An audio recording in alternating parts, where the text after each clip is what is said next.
Good evening, everyone. Just to give you all a quick introduction of MMCS, we are a non governmental organization working to promote a mooting culture among law students and to further our efforts and to raise awareness on mooting.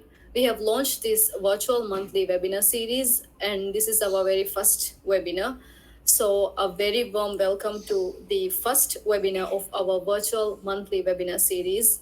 I'm Fatima Suman, the Volunteer Resource Director of Maldives Moot Court Society, and your moderator for this webinar. Before we begin, I would like to quickly remind you all to remain muted if you are not speaking. And if you have any questions, we encourage you to type in the chat box. We will make sure to attend to your questions towards the end of the webinar. We are grateful for your cooperation and we would like to thank all of you for joining us today. We would also appreciate if you could turn on your camera now for a few seconds so that we may take a picture to capture the event.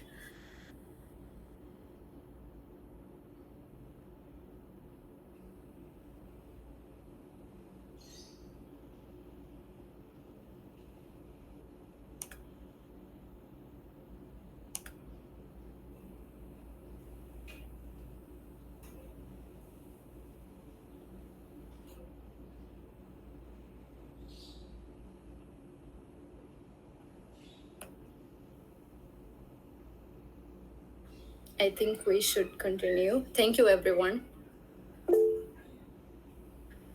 Now to begin, I would like to introduce you all to our guest speaker today, Miss Nabira Farman. She is an excellent Mootie who just recently was one of the semi-finalists at the ACIC Vis Pre-Moot competition.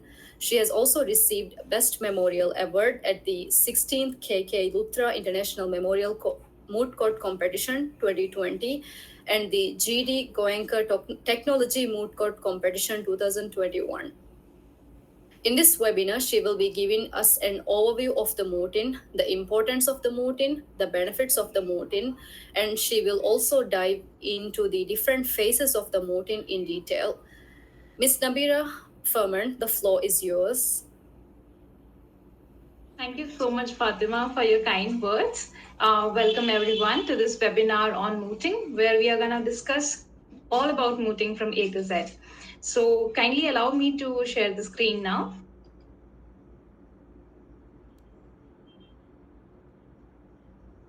I hope everybody can see the screen right now. Is it visible to all? Yes, thank you. So before we start, first of all, we need to understand that what is mooting? What is this exercise which is so much more important in a law school? And everybody talks about mooting once they enter the law school. So you have been fascinated by looking at movies and series where a courtroom drama is going on, and not only law students, everybody wants to watch them. So you might have understood that this is a program or a series wherein they have indulged a sort of a code that is not a real code but a dummy code. In a competition like mooting, you also get a dummy code and you get to represent clients by becoming counsels. And this is why mooting is an exercise which will give you an experience of being a lawyer, which you are going to become after you graduate from your law school. So, what is mooting? It's an extracurricular activity wherein the participants will take part in a court proceeding, and that will be based on some hypothetical moot problem. Now, that moot problem will also involve your drafting skills, wherein you will write your pleadings on in a Word document, or let's say whatever way the competition asks you to do. That memorandum will be followed by the oral argumentation in a moot court competition. Now, sometimes it is also based on actual cases. Like in India, I can give you an example that there is a lot of debate going on regarding the criminalization of marital rape. And these days, moot court competitions usually involve a particular hypothetical facts regarding marital rape, also associated with other fundamental rights. Now, why are moots essential? What will doing moots or participating in moots help you with. So, first of all, it builds a capacity in you that you understand how to solve problems, how to analyze the facts, how to get to the issue in a deeper manner. And this is what you'll be required to do when you become a lawyer. Now, you understand that knowledge of existing issues and will be dealt with when I know the law and when I can apply the same law in the facts of the case and thus solve the issue and assist the court. This is what you will be required to do in a moot court competition, which will help you in order to sharpen your skills and hone your abilities as a lawyer too. This mooting exercise is everything on one platter. Why? Because you get to research, you get to analyze facts, you also need to draft things, and then finally, you also need to present your pleadings in front of a court, wherein you'll have to understand what is the proper way of representation in a court, the demeanor, the ethics, and the way that you have to present it with eloquence. So, therefore, mooting exercise is the most important exercise that you will do in a law school, besides other co curricular activities. Now, moving on to the problem of understanding how a moot proposition has been drafted.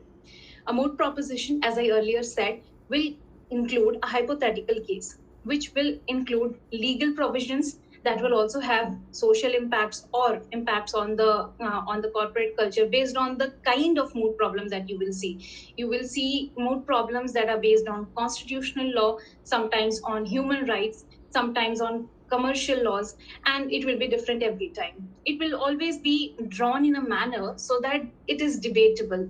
It is from both the sides. It can never be biased or premeditated on one side. So the facts of the case and the law provisions that will be involved in that moot problem will include issues and arguments from both the sides. And that is why the two teams opposing each other in a moot court are always having very subtle arguments against each other. Now, we'll now move on to who are the stakeholders in a moot. In a moot court competition, it's not only about the teams.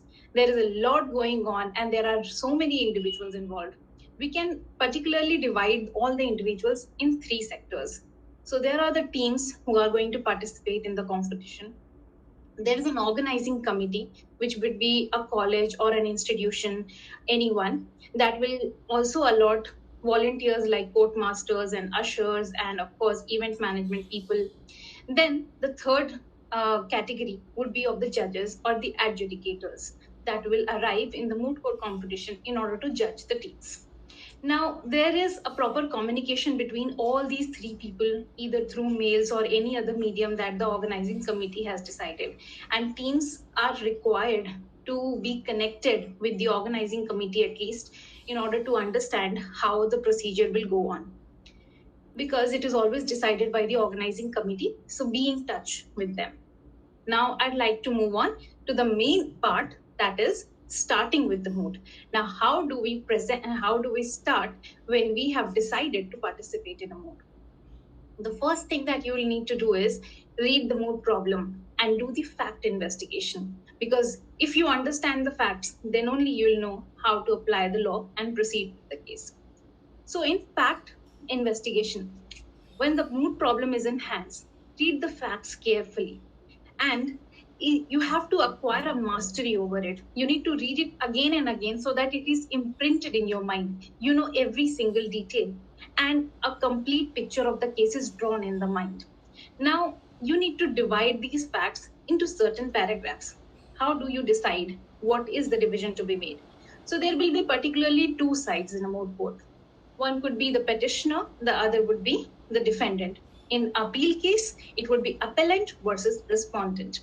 And in criminal cases, it would be the accused versus the state, or vice versa, as the case may be. Now, you have to decide which facts are favoring which side. If it favors the plaintiff, make a column for the plaintiff and write the facts there. If it favors the defendant, in the column of the defendant, write the favorable facts in that category. Now, you have divided the facts which are favorable to each party in its each column. It gives you a complete sense of the case and what are your major points that you can raise and what your opponent might raise in a moot court competition. After you have done with the facts, now the preliminary research comes into picture. What is this all about? So you need to understand that there would be certain law provisions that will be involved in the case.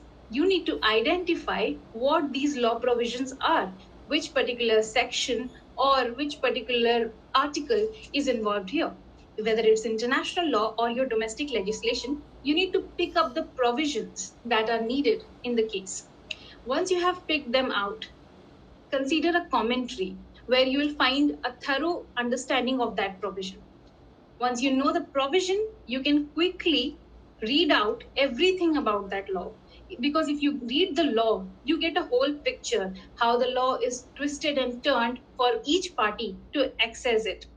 If you, for example, if you are going to say that the accused has committed theft, then when you read about theft, you know its essentials and you will levy it as a prosecutor.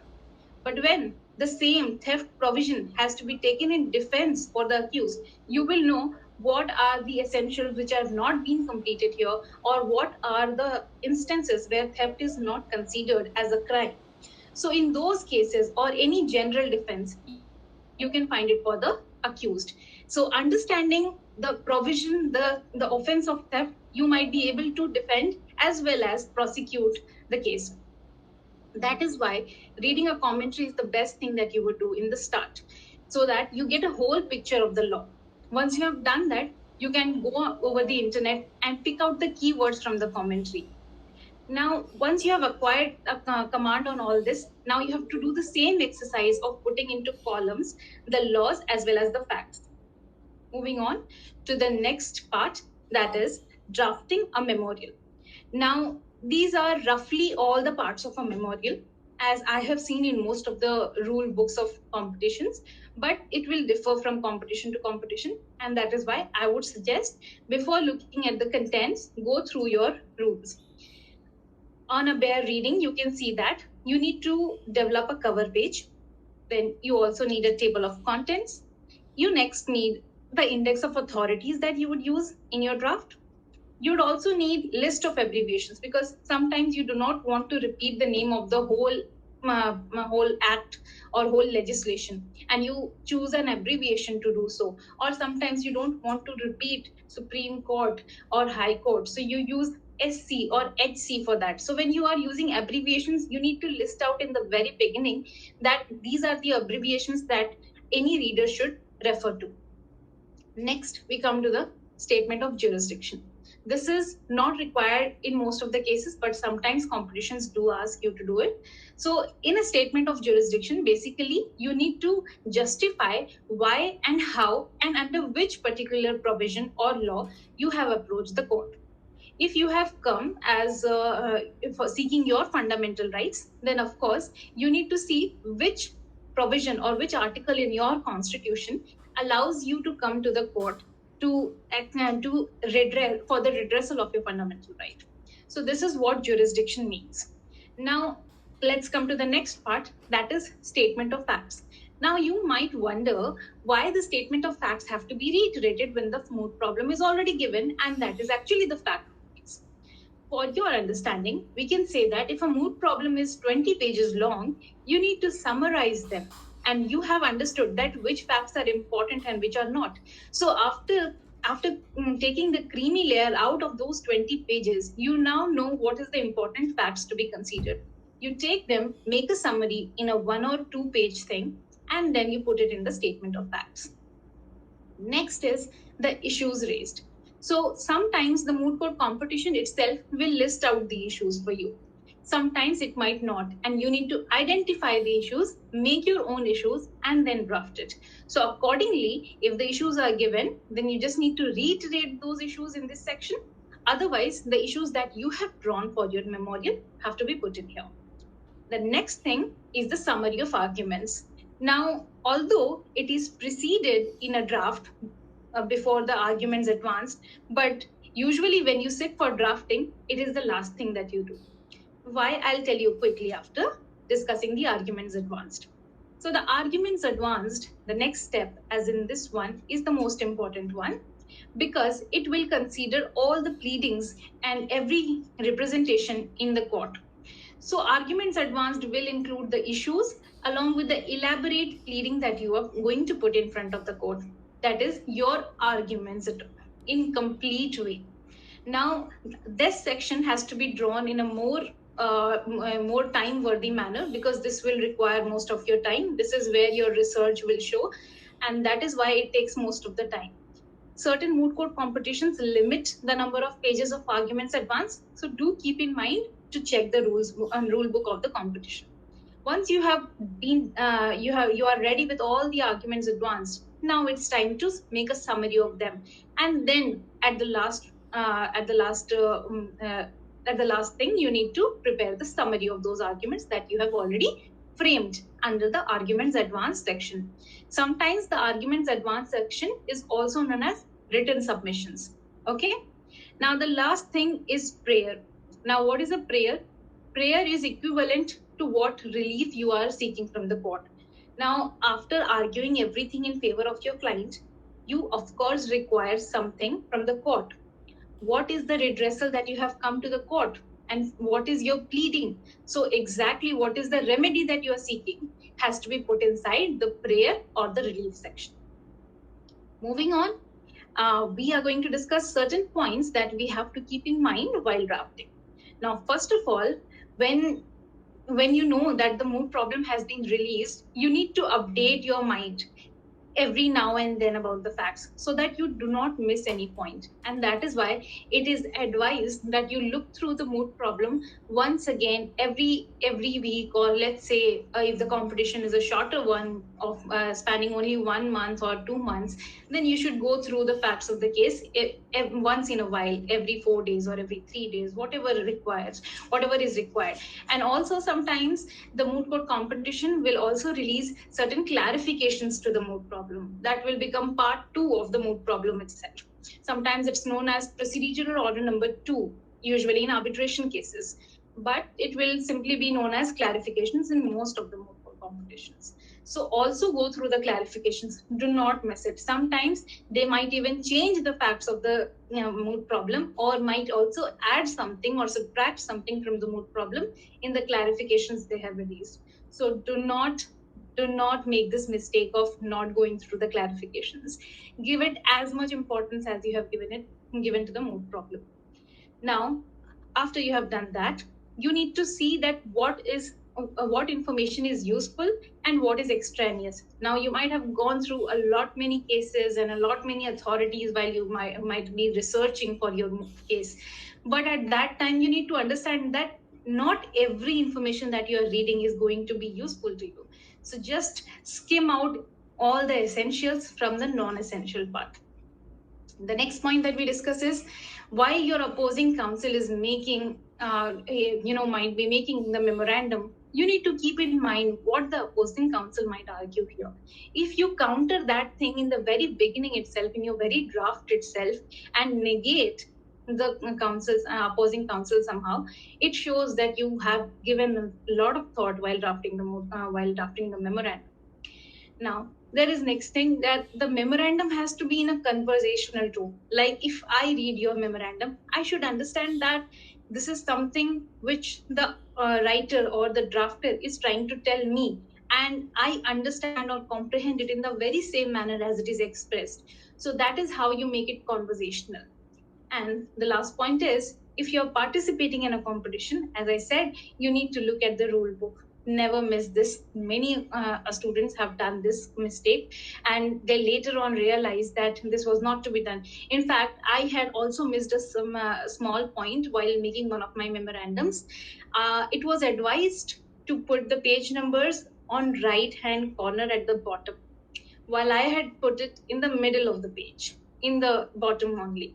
So this small mistake, although it might seem that it's not very important, but I'll tell you what, it might reduce 1 or 2 marks. And when it's a competition, trust me, you do not want any silly mistakes to reduce you, or that 1 mark may even make a difference. Somebody else might take the best prize and you will be landed with second best or no prize at all. So do not make silly mistakes. Go through the rules once again before submitting and see if you have complied with all the rules or not. The next thing is what is the marking criteria of a memorial? So usually I can tell you these are the 5 criteria, but again it will differ from the rules of the competition. So any reader would see the extent of research, how much research has been put up. And a quick tip is to put more and more authorities. Don't make it excessively high, but also try to keep good amount of authorities in every memorandum, depending upon the length and breadth of your written submissions. So try to put authorities, do not go without authorities. So extent of research is seen when you make arguments, but it is quite evident when there are lot many authorities to support what you are saying.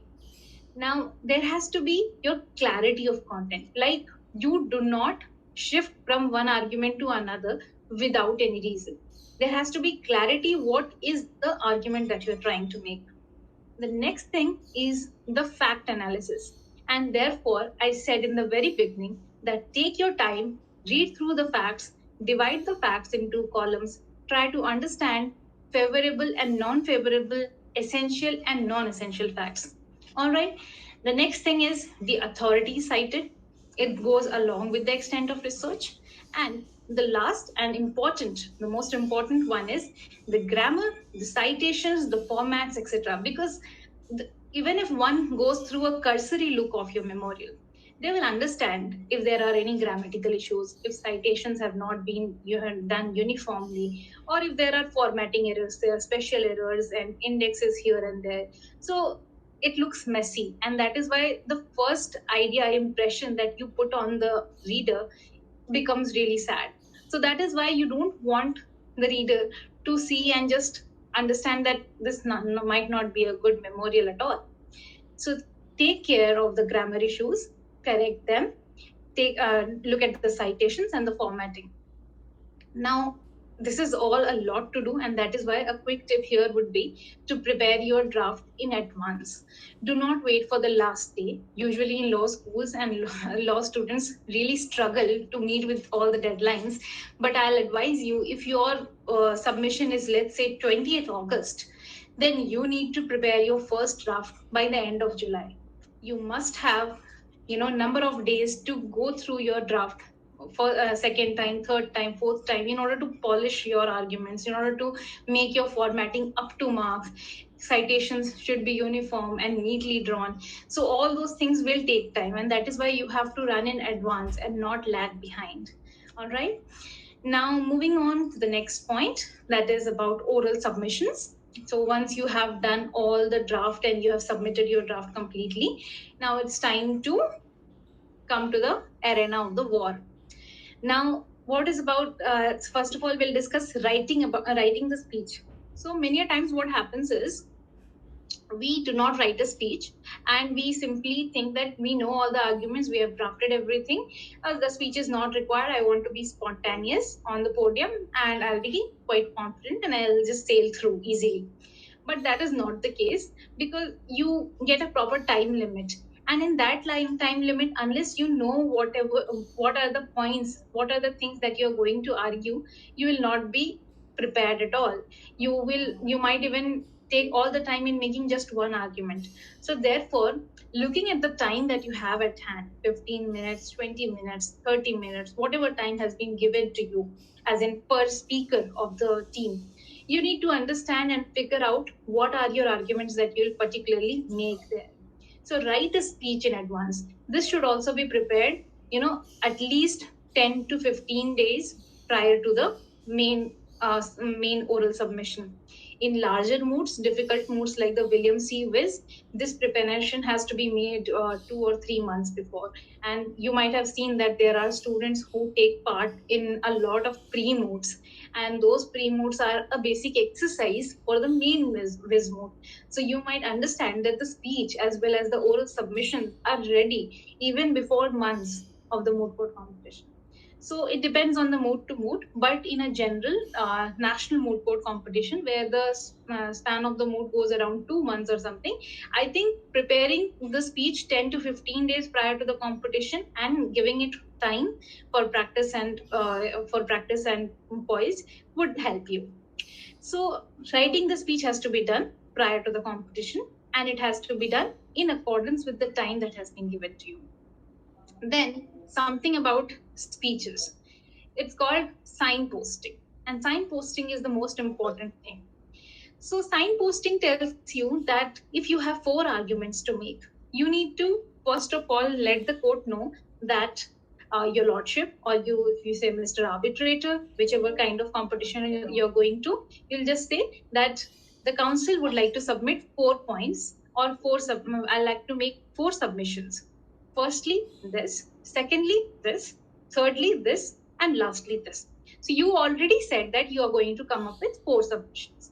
Now, say that now I'll begin with my first submission.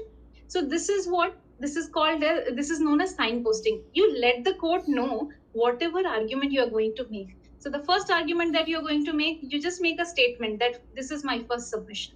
While you move from that submission, you come to the next submission. You again reiterate and tell the court that now that I have argued my first submission, I will proceed with my second submission. Now I move on to my next submission. Now I come to my last submission. So these reminders that you put to the court or put to the panel of adjudicators reminds them that they are going to hear 4 arguments, and the council has been making them in a synchronized manner. This is known as signposting, and if you do this in your speech, it will go smooth. All right. Then comes eloquence. Now, eloquence is something that you have to develop over time. It does not come with the with the very first instance. So the more you practice, you understand how beautifully you can make your representations. Now let's come to the most important point, is answering the judges. Now there are 2-3 things that I would like to say about this.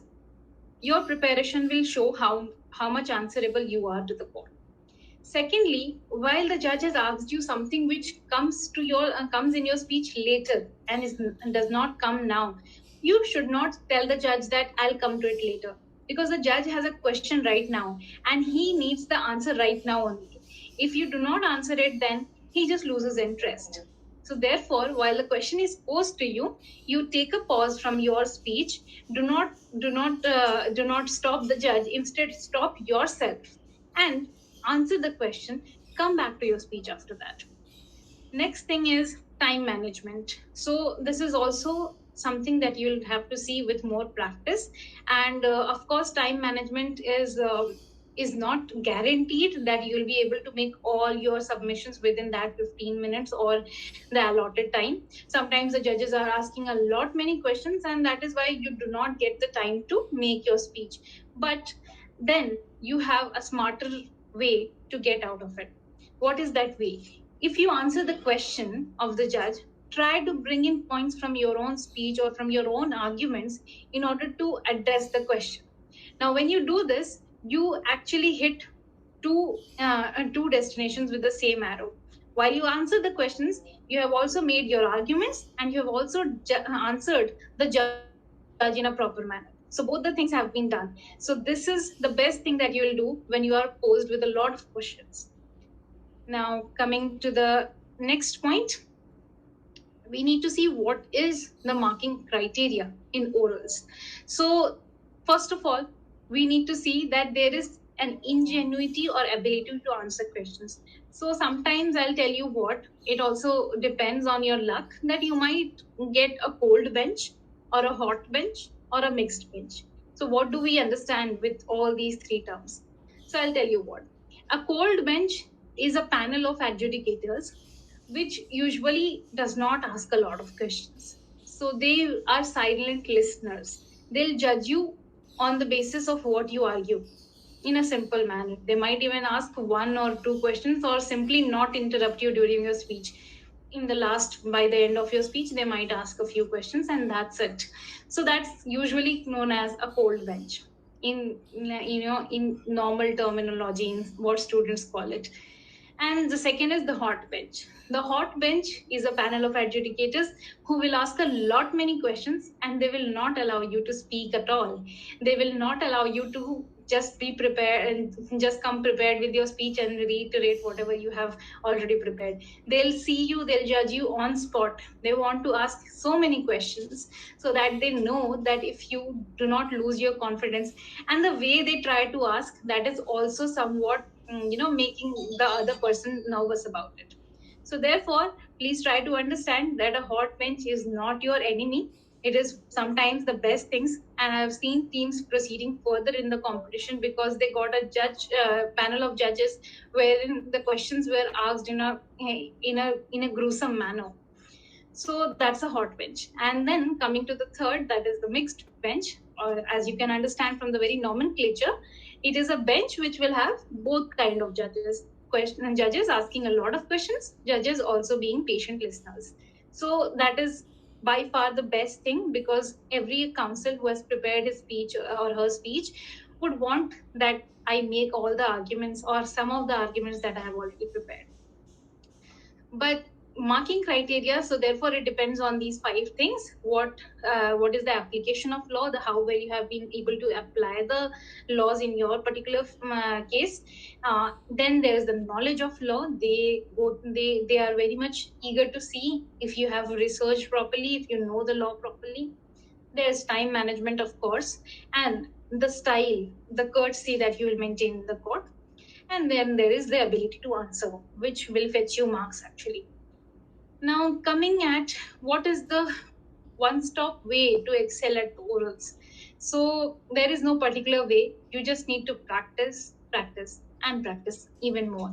You need to ask your friends to preside as judge, and so that they can help you in practicing even in a better manner. Now you need to prepare your presentation, your court manners, and this is something that you will develop the more you practice. So there's a very famous quote which says, "The more you bleed in, the more you work in peace, the less you bleed in war." So if you are doing all your work in peace, that is when you are not on the podium. When you go on the podium, it becomes easier for you. Now, moving on to the next part, it is the ways you can earn some brownie points in orals. How can you excel and be better than your opposing counsels when you are standing at the podium? So, there are a few things that you can keep in mind. The first thing is you draft your introduction in advance. Now, what is your introduction? It is the very case theory, or let's say your facts and your argument along with your remedy, summarized in 2-3 sentences at most, which you represent to the court at the very instant when you approach the podium, or when you start with your speech, even in a virtual mode, in a setting like this, as in I'm speaking to you and you guys are the judges. So I need to put up my case theory. What is my case theory? Like I'll say that in this particular case, the facts are in such and such manner, and we rely on such and such law in order to represent before this court this and seek this remedy. So, in three subtle points, you make your case in a summarized manner. This is what your introduction means. So, your introduction has to be prepared in advance. You do not go spontaneous on your introduction, because in that manner, you might sometimes end up messing your case. So, if you prepare it accordingly, and nobody is going to actually pick you up or interrupt you in the very beginning. So while you make a good case theory, your case is 20 to 30% sorted there. So be prepared with your case theory in the very beginning, in the very advanced manner. Then you need to make sure that there is a common thread running across your speech. Like your idea should be in a single, simplified manner, and should be seen as running throughout your speech. You must not differ from the remedy that you are seeking, differ from the law that you are seeking. Now, you might ask that how do we make alternative arguments? You can, but only when the central idea has been represented properly. If you are saying that the accused is liable for murder of this person, then you cannot say that the accused even has a general defense, and that is why I also cross it. So while you make arguments, you need to go throughout your central idea that the accused should be liable for murder because of this reasons. And when you come to the next point, that is about the general defense, you said that the accused cannot take the general defense of provocation in this case because of all these reasons, and therefore the accused is liable for murder.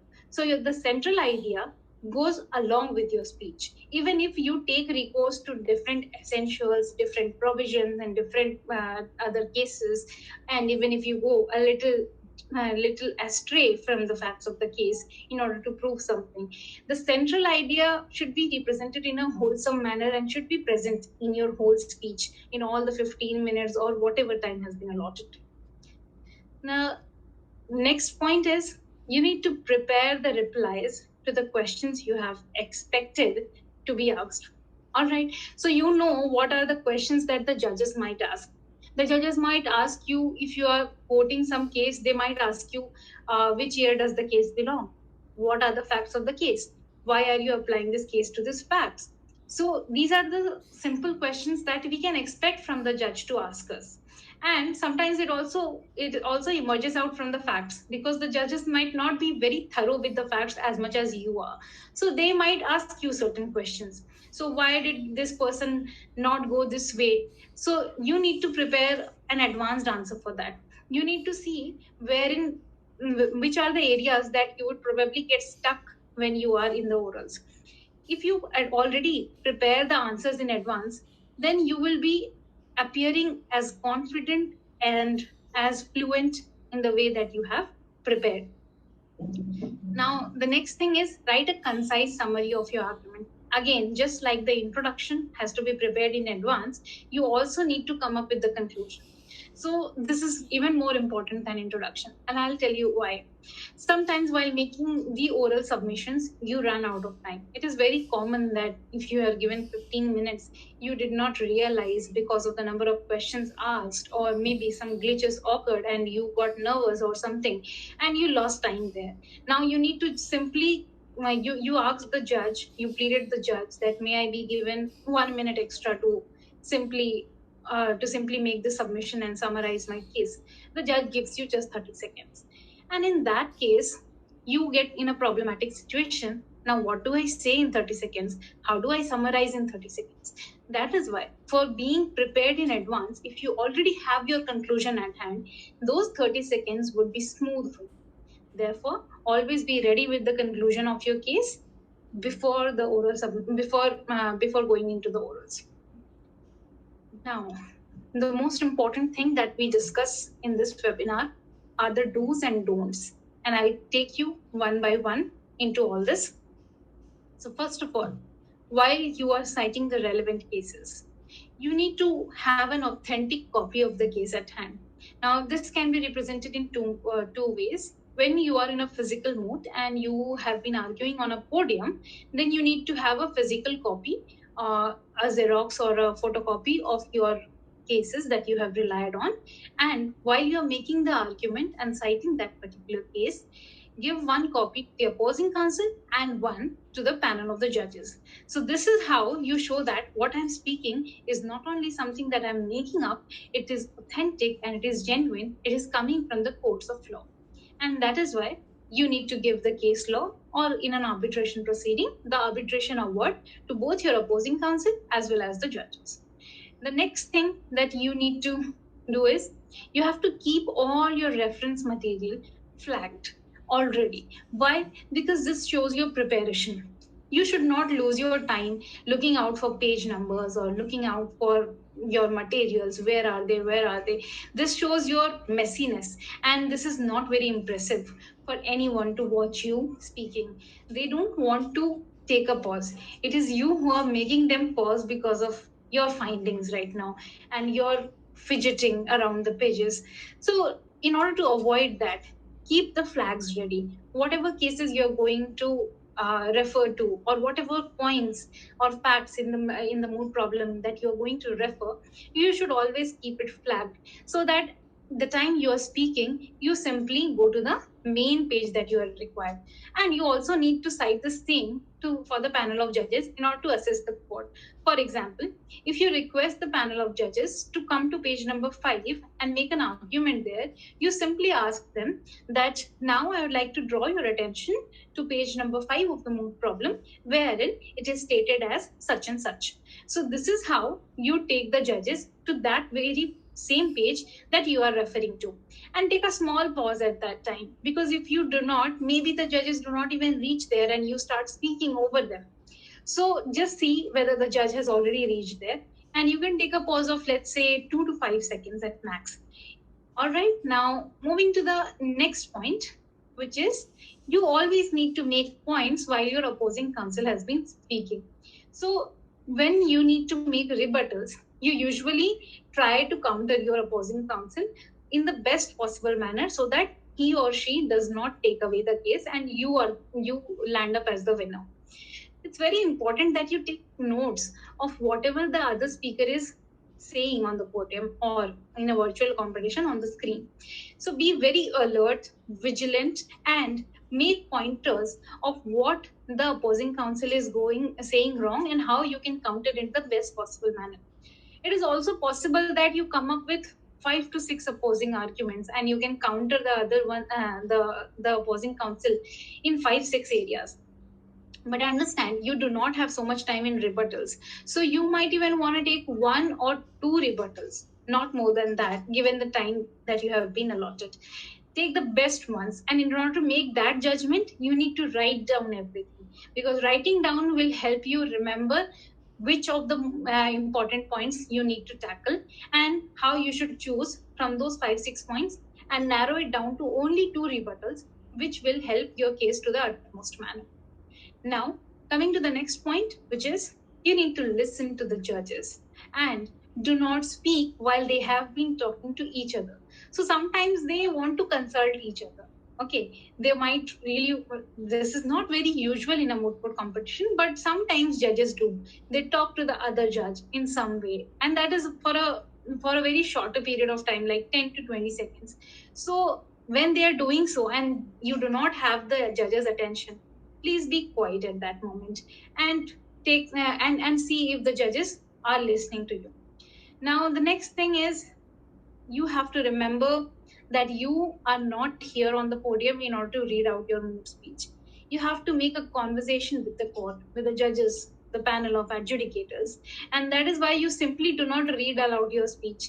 You must have practiced this speech number of times for in order to get it imprinted in your mind, and while you speak on the podium it looks like everything is coming out spontaneously out of your mouth. Now, you also need to be very responsive to the needs of the bench. If the bench is asking you to give a case law on this particular point that you have made, try to provide it at the same time. Now, I would like to take you to the next point, which is the brief or the cases that you have prepared. That is mostly known as a compendium. So along with your memorial, along with the moot problem and other reference materials, you also have a brief of cases which is prepared by mostly the people, the non-speaking team members. So what is a brief of cases? The brief of cases is basically the cases that you have relied have to be put in a very summarized manner along with the facts and applicable law, and why that particular case law should be referred to in this particular mood. Now that brief has to be prepared in advance and you need to be ready with it. If the judge asks you any question that why do you rely on the case of X versus Z, you need to be sure that you can explain to the judge why X versus Z has been relied, why this decision is the most pertinent to be taken inference from. Now, the next thing is you need to address the court with due respect. Now, this is something usually students know already, but it's always important to reiterate the same, that your showing respect should be evident throughout your competition. Even if the judge asks you a lot of questions, even if the judge is testing your patience, do not show that you are irritated or nervous or you lack confidence in any manner. So you show your due respect and Try to be as calm as possible on the moot. Now, we have already discussed the next point, that is remain organized by flagging everything, whatever you're going to refer in the competition. The next point is make points on which you need to reply to your opponent, and do not forget the chance to respond to his arguments. So sometimes the teams do not take rebuttal. After they have given their speech, it's like they are now relieved of their burden. So don't do that. Try to keep your poise and try to be alert until you have finally taken the responsive arguments or the rebuttals or rebuttals, depending upon your case. Now, these were the do's. Now, there are some things that you should completely avoid when it comes to a moot court competition.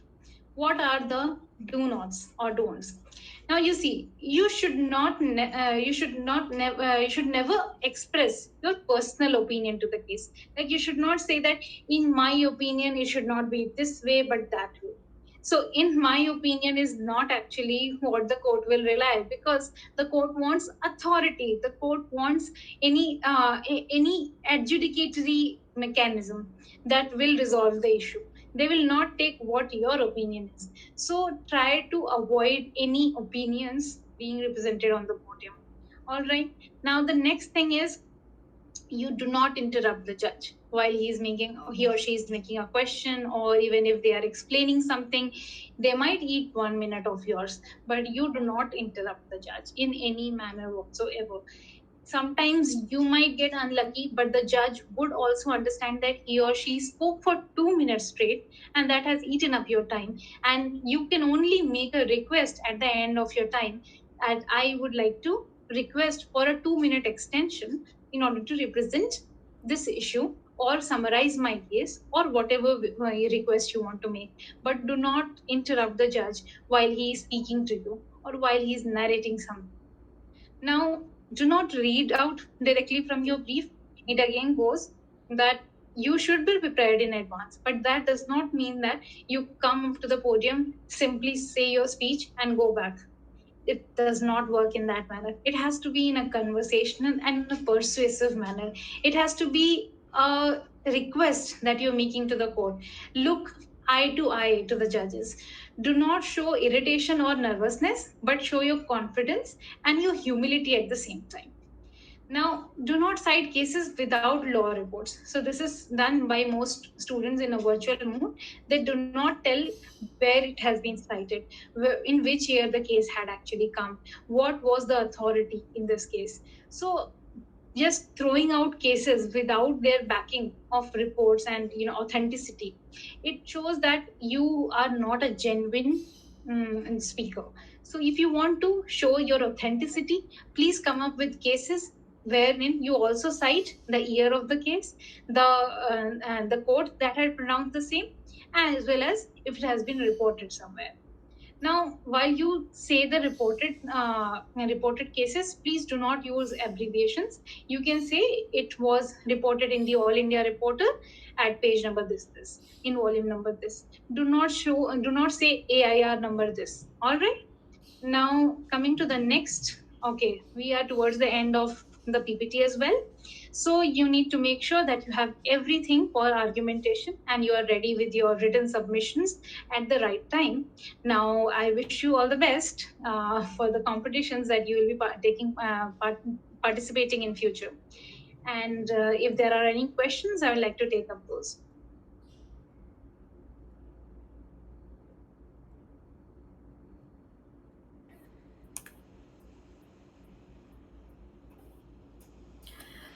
Thank you very much, Miss Nabira. We are truly grateful for the time you have taken to join us and speak on the art of mooting. I certainly learned a lot from your presentation, and I'm sure that the students must have also learned a lot from your presentation as well. Um, Before we let Miss Nabira go, if anybody has any questions, they are free to unmute themselves and ask the questions one by one. It seems there are no questions. With that, we have reached the end of our webinar. Thank you all for joining, and we hope to see you in our next webinar, which will be about the the Singapore Mediation Convention. We will let you know the dates and more details of the next webinar in the upcoming month. So follow us on our social media handles, which you can find in the chat box, and keep a lookout for our next announcement. Again, thank you very much and have a good day, everyone. Thank you, Fatima. Thank you, everyone, for joining. Thank you.